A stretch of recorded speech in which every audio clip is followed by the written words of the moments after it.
राधे राधे, जय श्रीमन नारायण, हरे कृष्णा। कैसे हैं आप लोग? आशा करती हूँ कि भगवान श्री कृष्ण की असीम कृपा आप सभी को प्राप्त हो, आप सभी स्वस्थ हो, अच्छे हो। इसी कामना के साथ सबसे पहले आप सभी को जन्माष्टमी की बहुत बहुत बधाई। तो आइए इसी के साथ आज हम सुनेंगे श्री कृष्ण जन्माष्टमी व्रत की कथा। तो आइए मन में श्री कृष्ण का ध्यान करते हुए कथा को सुनते हैं। श्री कृष्ण जन्माष्टमी का व्रत भाद्रपद मास के कृष्ण पक्ष की अष्टमी को किया जाता है। श्री कृष्ण जन्माष्टमी को भगवान श्री कृष्ण के जन्म उत्सव के रूप में मनाया जाता है। भगवान श्री कृष्ण जी का जन्म भाद्रपद मास के कृष्ण पक्ष की अष्टमी तिथि बुधवार को रोहिणी नक्षत्र में अर्धरात्रि के समय वृष के चंद्रमा में हुआ था। इस व्रत को करने और इसकी कथा सुनने से सभी पाप नाश हो जाते हैं, यानी कि नष्ट हो जाते हैं, सुख सौभाग्य में वृद्धि होती है। तो इस कथा को पूरा अवश्य सुने। इस कथा को अधूरा सुनने से व्रत का पूर्ण फल नहीं माना जाता। तो आइए कथा को सुनते हैं। द्वापर युग में जब पृथ्वी पर पाप और अत्याचार बढ़ रहे थे, पृथ्वी पाप और अत्याचार से दबने लगी, तो पृथ्वी गाय का रूप बनाकर सृष्टिकर्ता विधान ब्रह्मा जी के पास गई। सभी देवता ब्रह्मा जी के पास गए और ब्रह्मा जी को पृथ्वी की दुखंत कथा सुनाई। वहाँ उपस्थित सभी देवताओं ने यह निर्णय लिया कि संकट के समाधान हेतु भगवान विष्णु के पास जाया जाए, और सभी लोग पृथ्वी को साथ लेकर क्षीर सागर में भगवान विष्णु जी के पास जा पहुँचे। और जहाँ भगवान विष्णु शेष सैया पर शयन कर रहे थे, वहाँ जाकर सभी देवतागण भगवान विष्णु की स्तुति करने लगे। स्तुति करने से भगवान विष्णु की निद्रा भंग हो गई। तब विष्णु जी ने सबके आने का कारण पूछा। तब दीनवाणी से पृथ्वी बोली, प्रभु, संपूर्ण भूमंडल पाप और अत्याचारों से घिर गया है। पृथ्वी इन पाप और अत्याचारों के भार से दबने लगी है, इसीलिए कृपा करके इस संकट का निवारण करिए। यह सुनकर भगवान श्री हरि विष्णु बोले, मैं ब्रजमंडल में वासुदेव गोप की भार्या कंस की बहन देवकी के गर्भ से जन्म लूँगा, इसलिए तुम ब्रज भूमि में जाकर यादव कुल में अपना शरीर धारण करो। इतना कहकर भगवान विष्णु वहाँ से अंतराध हो गए और सभी देवी देवता पृथ्वी ब्रज भूमि में जाकर यादव कुल के नंद, यशोदा तथा गोपियों के रूप में पैदा हुए। इसके बाद कुछ दिन ऐसा ही व्यतीत हुआ। वासुदेव नवविवाहित देवकी तथा कंस के साथ गोकुल में जा रहे थे। तभी अचानक भविष्यवाणी हुई कि हे कंस, जिसको तू अपनी बहन समझकर अपने साथ लेकर जा रहा है, इसी के गर्भ से 8वां पुत्र होगा जो तेरी मृत्यु का कारण बनेगा। इतना सुनते ही कंस तलवार उठाकर देवी को मारने के लिए दौड़ा। तभी देवी यानी कि देवकी तथा वासुदेव ने कहा, कंस, यहाँ औरत बेकसूर है और स्त्री को मारना उचित नहीं है, इसीलिए जब भी देवकी के गर्भ से पुत्र का जन्म हो तब तुम उसे अपने पास ले जाना, वह संतान मैं तुम्हें दे दूँगा। कंस ने उसकी बात मान लिया और वासुदेव तथा देवकी को जाकर कारागार में बंद कर दिया। जब भी देवकी के पुत्र होता तो कंस उन्हें मार दिया करता था। इसके बाद एक के बाद एक पुत्र मारे गए। जब देवकी को 8वें गर्भ का पता चला, कंस को मालूम हुआ, तो कंस ने देवकी और वासुदेव पर विशेष नज़र रखना शुरू कर दिया। विशेष कारागार में डलवाकर पहरा लगवा दिया। भाद्रपद मास की कृष्ण पक्ष की अष्टमी को भयानक रात के समय जब शंख गदा पदधारी भगवान श्री कृष्ण का जन्म हुआ तो चारों ओर प्रकाश फैल गया।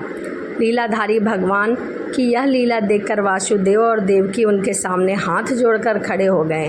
भगवान श्री कृष्ण ने जब अपना बाल स्वरूप लिया तब देवकी और वासुदेव के हाथों की हथकड़ियाँ टूट गई, दरवाजे अपने आप खुल गए, पहरेदार सोते हुए नजर आए। जब वासुदेव श्री कृष्ण को अपने साथ लेकर वहाँ से निकले तब यमुना को पार करने के लिए अंदर प्रवेश किया तो यमुना का स्तर बढ़ने लगा। भगवान के चरण कमल को छूने की लालसा यमुना कृष्ण द्वारा पैर लटका देने पर भगवान के चरण कमल को स्पर्श करके उतर गई, अर्थात वह बिल्कुल शांत हो गई। उसका पानी कम हो गया। वासुदेव यमुना को पार करके गोकुल धाम पहुँचे। वहाँ जाकर खुले दरवाजे और सोई हुई यशोदा को देखकर बालक कृष्ण को वहीं सुला दिया और सोई हुई कन्या को लेकर चले आए। तब वासुदेव वापस कारागार में पहुँचे तो उन्होंने अपने आप उनकी बीड़ियाँ लग गई, दरवाजे बंद हो गए और वहाँ सोए हुए पहरेदार भी जाग गए। हथकड़ियाँ लगने के बाद कन्या रोने लगी। जब जगे तो पहरेदार ने कन्या का रुदन सुनकर तुरंत कंस के पास खबर भेज दी। देवकी का 8वां पुत्र जन्म ले चुका है। यह सुनकर कंस तुरंत दौड़ता हुआ आया। वह कंस ने कन्या को हाथ में लेकर पत्थर पर पटकना चाहा तो वह कन्या हाथ से छूटकर आकाश में उड़ गई और साक्षात देवी के रूप में प्रकट होकर बोली, हे दुष्ट, तुझे मारने वाला गोकुल के नंद के घर में उत्पन्न हो चुका है। इससे तेरी मृत्यु सुनिश्चित है। मेरा नाम तो वैष्णवी है। संसार के कर्ता भगवान विष्णु की माया से उत्पन्न हुई हूँ। इतना कहकर वह स्वर्ग को चली गई और आकाशवाणी को सुनकर कंस क्रोधित हो उठा। उसने नंद जी के घर में पूतना राक्षसी को श्री कृष्ण का वध करने के लिए भेजा, किंतु वह राक्षसी श्री कृष्ण को स्तनपान कराने लगी तो भगवान श्री कृष्ण जी ने उसके स्तन से उसके प्राणों को खींच लिया और वह राक्षसी कृष्ण कृष्ण कहते हुए मृत्यु को प्राप्त हुई। जब कंस को पूतना की मृत्यु का समाचार प्राप्त हुआ तो उसने श्री कृष्ण का वध करने के लिए क्रमशकेशी नामक दैत्य को अश्व के रूप में भेजा। उसके पश्चात कई ऐसे दैत्य को बैल के रूप में भेजे, किंतु वह दोनों भी भगवान श्री कृष्ण जी के हाथों मृत्यु को प्राप्त हुए। इसके पश्चात कंस ने काली ख्यात नामक दैत्य को कौवे के रूप में भेजा, किंतु वह भी श्री कृष्ण जी के हाथ से मारा गया। अपने बलवान राक्षसों की मृत्यु के आघात से कंस अत्यधिक भयभीत हो गया। उसने द्वारपाल को आज्ञा दी कि नंद को तत्काल मेरे समक्ष उपस्थित करो। द्वारपाल नंद को लेकर जब उपस्थित हुए तब कंस ने नंद से कहा कि यदि तुम्हें अपने प्राणों को बचाना है तो परिजात के पुष्प ले आओ। यदि तुम नहीं लेके आ पाए तो तुम्हारा वध निश्चित है। कंस की बातों को सुनकर नंद ने कहा, ऐसा ही होगा, और अपने गृह को चले गए। घर आकर उन्होंने संपूर्ण वृत्तांत अपनी पत्नी यशोदा को सुनाया, जिसे श्री कृष्ण भी सुन रहे थे। एक दिन श्री कृष्ण अपने मित्रों के साथ यमुना नदी के किनारे गेंद खेल रहे थे और अचानक ही वह गेंद यमुना में चली गई। यमुना में गेंद फेंकने का मुख्य उद्देश्य यह था कि भगवान श्री कृष्ण किसी प्रकार परिजात पुष्प लाएं। अतः वे कदम के वृक्ष पर चढ़कर यमुना में कूद पड़े। कृष्ण के यमुना में कूदने का समाचार श्रीधर नामक गोपाल ने मैया यशोदा को सुनाया। यह सुनकर यशोदा भागती हुई यमुना नदी के किनारे आ पहुँची और उन्होंने यमुना नदी से प्रार्थना करते हुए कहा कि हे यमुना माता, यदि मैं बालक को देखूं तो भाद्रपद मास की रोहिणी युक्ति अष्टमी का व्रत अवश्य करूंगी, क्योंकि दया दान सज्जन प्राणी ब्राह्मण कुल में जन्म रोहिणी युक्त अष्टमी, गंगा जल एकादशी, गया श्राद्ध और रोहिणी व्रत यह सभी दुर्लभ है। हजारों अश्वमेघ यज्ञ, सहस्त्रों राजसू यज्ञ, दान, तीर्थ और व्रत करने से जो फल प्राप्त होता है यह सब श्री कृष्ण जन्माष्टमी के व्रत को करने से ही प्राप्त हो जाता है। यह बात नारद जी ने इंद्र से कही थी। इंद्र ने कहा, हे मुनि में श्रेष्ठ नारद, यमुना नदी में कूदने के बाद उससे बाल रूप श्री कृष्ण ने पाताल में जाकर क्या किया, यह संपूर्ण वृत्तांत बताइए। नारद जी कहने लगे कि हे इंद्र, पाताल में उस बालक को नागराज की पत्नी ने कहा कि तुम यहाँ क्या कर रहे हो, कहाँ से आए हो और तुम्हारा यहाँ आने का प्रयोजन क्या है। नाग की पत्नी ने, कृष्ण, क्या तूने थूत कीड़ा है जिससे अपना समस्त धन हार गया है? यदि यह बात ठीक है तो कंकर मुकुट और मंदिरों का हार लेकर अपने गृह को चले जाओ, क्योंकि इस समय मेरे स्वामी शयन कर रहे हैं। यदि वह उठ गए तो वह तुम्हें भक्षण कर जाएंगे। नागपत्नी की बातें सुनकर श्री कृष्ण जी ने कहा, हे कांते, मैं किस प्रयोजन से यहाँ आया हूँ, यह वृतांत मैं तुम्हें सुनाता हूँ, समझ लो।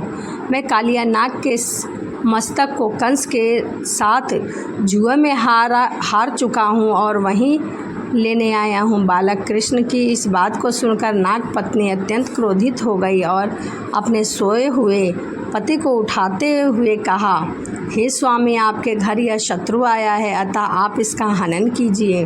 अपनी स्वामिनी की बात को सुनकर कालिया नाग निद्रा अवस्था से जाग पड़ा और भगवान श्री कृष्ण से युद्ध करने लगा। युद्ध में श्री कृष्ण जी को मूर्छा आ गई। इस मूर्छा को दूर करने के लिए उन्होंने गरुड़ का स्मरण किया।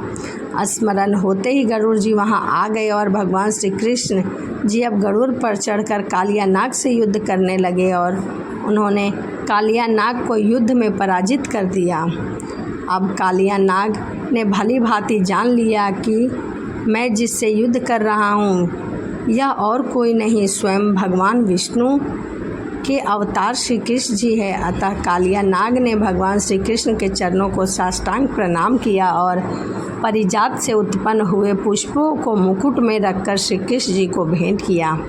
अब श्री कृष्ण जी चलते हुए तब कालिया नाग की पत्नी ने कहा, हे स्वामी, मैं कृष्ण को नहीं जान पाई। हे जनार्दन, मंत्र रहित, क्रिया रहित, भक्ति भाव रहित मेरी रक्षा कीजिए, मुझे क्षमा कीजिए।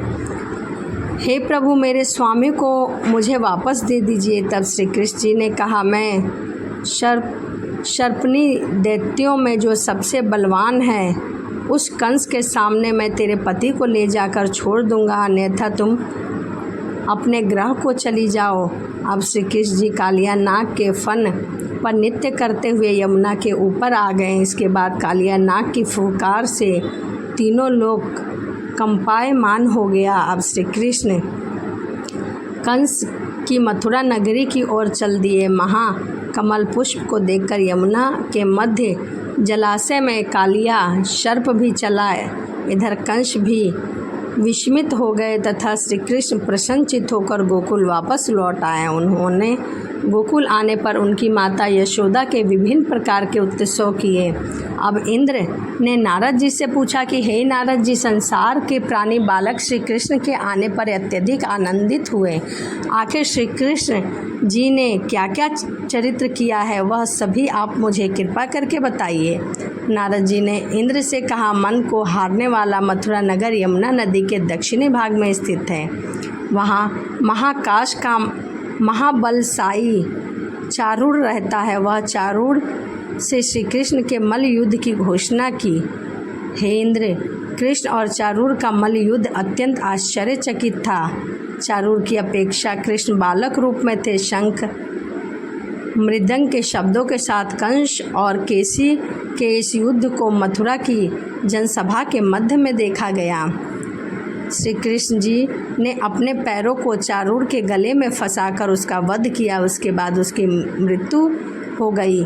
केसी की मृत्यु उपरांत मल्ल युद्ध देख रहे सभी प्राणी श्री कृष्ण जी की जय जयकार करने लगे। बालक श्री कृष्ण के द्वारा चारूर और केसी का वध होना कंस के लिए अत्यंत हृदय विदारक था। अतः उसने सैनिक को बुलाकर उन्हें आज्ञा दी कि तुम सभी शस्त्रों अस्त्रों से सुसज्जित होकर मुनिस से कहने लगे कि हे इंद्र, इस क्षण श्री कृष्ण जी ने गरुड़, बलराम और सुदर्शन चक्र का ध्यान किया, जिसके परिमाण स्वरूप बलदेव जी सुदर्शन चक्र लेकर गरुड़ पर आरूढ़ होकर वहां आ गए। उन्हें आता देख भगवान श्री कृष्ण सुदर्शन चक्र को लेकर स्वयं गरुड़ की पीठ पर बैठकर न जाने कितने ही राक्षसों और दैत्य का वध करने लगे, कितने के शरीरों को अंग भंग कर दिया।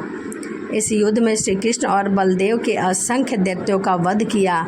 बलराम जी ने अपनी आयुध शस्त्र हल से और श्री कृष्ण जी ने सुदर्शन चक्र से माघ मास के शुक्ल पक्ष की सप्तमी को विशाल दैत्य के समूह का सर्वनाश कर दिया।